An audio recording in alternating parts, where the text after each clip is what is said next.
In the parched expanse of the frontier, where the sun scorched the earth and hope was as scarce as water, Thaddeus Whitmore reined his horse to an abrupt halt. Dust swirled around the hooves, clouding the air as he stared at a sight that chilled his weathered soul. A girl, no older than 16, sat motionless beside a dried creek bed, her back pressed against the gnarled trunk of a dead cottonwood tree. Her head was shaved clean, like a criminal bound for the gallows, and across her pale forehead, the word "unwanted" was carved in charcoal black letters, stark against her skin. Her dress hung in tatters, torn in 3 places, with dried blood staining the fabric around her shoulders. But it was her eyes, empty, staring at nothing, as if her spirit had already fled, that made Thaddeus's chest tighten with a pain he hadn't felt in 20 years of wandering. Thaddeus dismounted slowly, his boots crunching on the cracked earth. Every instinct screamed at him to ride away. A marked person meant trouble, and trouble was the last thing a man with his past could afford. Yet something about the girl's stillness, her brokenness, stirred a memory he'd buried deep, a face he'd tried to forget. Her head turned slightly as he approached, her cracked, bleeding lips parting to release a raspy whisper, "Please, don't hurt me anymore." The word struck Thaddeus like a blow. He'd seen cruelty in his time, men gunned down over card games, families left to starve in the dust, but this was different. This was deliberate, a systematic destruction meant to strip away every shred of dignity. Someone had wanted this girl to suffer, to be branded as worthless for all to see. Kneeling at a careful distance, he studied the fresh cuts on her arms, the raw wounds barely scabbed over. "Who did this to you?" he asked, his voice low. "The whole town," she whispered, her voice barely audible. "They said I brought the devil with me." A chill ran down Thaddeus's spine. He'd heard tales of towns gripped by fear, turning on their own when crops failed or sickness spread. But to mark a girl like livestock, to carve "unwanted" into her skin, that was a special kind of evil.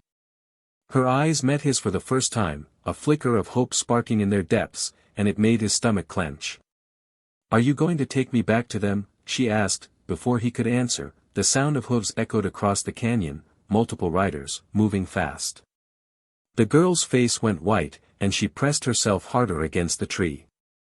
"They're coming," she whispered, trembling. "They said if anyone helped me, they'd hang them too." Thaddeus glanced at the growing dust cloud on the horizon, his hand instinctively resting on the Colt at his hip. Running would be smarter, safer.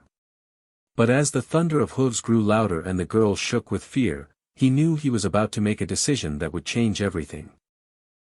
6 riders crested the ridge, their faces hard as granite beneath wide-brimmed hats. The leader, Sheriff Baxter, wore a badge that glinted in the harsh afternoon sun, but his eyes held no trace of justice, only the cold satisfaction of a hunter closing in on prey. "Well, well," Baxter called, reining his horse to a stop 20 feet away. "Looks like our little witch found herself a protector." Thaddeus remained kneeling, positioning himself between the girl and the men. "She's just a kid, Sheriff." "What happened here?" Baxter spat into the dust, his hand resting on his gun. 3 children dead of fever in 2 days. Crops rotting in the fields. This thing showed up the same week, carrying books filled with devil's marks. The girl, Clemency, she'd whispered her name was Clemency Rose, pressed closer to the tree. "I never hurt nobody," she said, her voice breaking. "I was just reading my grandmother's books." One of the riders, a thick-set man with burned scars on half his face, leaned forward. "Learning devil's scripture ain't reading, girl. We saw what you wrote in the dirt behind the church, symbols and curses." Thaddeus's mind raced. He'd seen fear turn people into monsters, but this felt too organized, too deliberate. "What exactly did she do to warrant this?" he asked, gesturing to her carved forehead. Baxter's smile was cold. "Town voted unanimous. She's marked as what she is, unwanted by God and man. Anyone who helps her shares her fate." The threat hung heavy in the air. Thaddeus studied the riders' faces, fear mixed with anticipation. They wanted him to try something, to give them an excuse. "I'm just passing through," he said carefully. Found her here, gave her water. That's all. Baxter nodded. Then ride on and forget you saw her. Let nature take its course. But as Thaddeus looked at Clemency's terrified face, he saw something else, defiance, a stubborn spark that reminded him of his own refusal to break. What happens if I don't? The words slipped out before he could stop them. The scarred rider's hand dropped to his gun. Then you share her blessing, stranger. Ain't nobody coming for either of you out here. Clemency grabbed Thaddeus's arm, her grip surprisingly strong. Please, just go. I ain't worth dying for. But Thaddeus was thinking of rope scars hidden beneath his bandana, of a town that tried to hang him for a crime he didn't commit, of all the times he'd wished someone had stood up for him. Sheriff Baxter reached for something in his saddlebag when Clemency stiffened. Oh no, she breathed, staring past the riders. They brought the preacher. A seventh rider approached, dressed in black, carrying a branding iron glowing red-hot from a portable forge. Preacher Morai Kane rode like death itself, his voice smooth as broken glass. Figured you might need this, Sheriff, in case our visitor decides to be charitable. Clemency's grip tightened, her nails drawing blood. That's what they used on the others, she whispered. Mrs. Henderson gave me bread, they branded a cross on her cheek. Tommy Morrison said I wasn't evil, they burned his shoulder. Thaddeus felt a cold fury settle in his gut.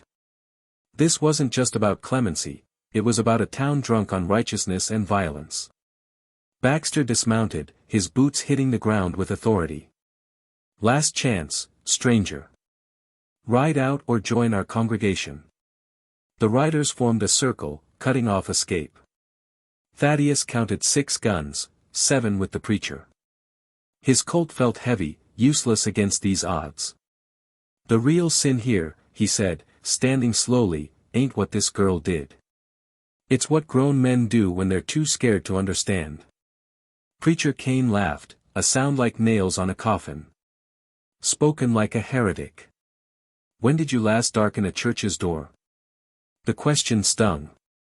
Thaddeus thought of a different life, before accusations, before running. Faith ain't about buildings, preacher. And it sure ain't about torturing children. Kane gestured with the glowing iron. This child brought disease and death. She practices dark arts.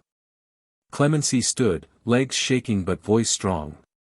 I never done nothing but read my grandmother's herb books. Plants for healing, not curses. But you were too scared to understand. Baxter backhanded her, sending her sprawling. Blood trickled from her lip as she glared up with burning hatred. Something snapped in Thaddeus, a dangerous heat he'd controlled for 20 years. But before he could act, Kane stepped forward, the branding iron hissing. Your turn, stranger. Mark her yourself or we mark you both. The iron's heat grazed Thaddeus's cheek, but instead of fear, he felt a memory rise. Martha Caldwell, 15, accused of witchcraft in Kansas. They'd hanged her, and when he protested, they tried to hang him too.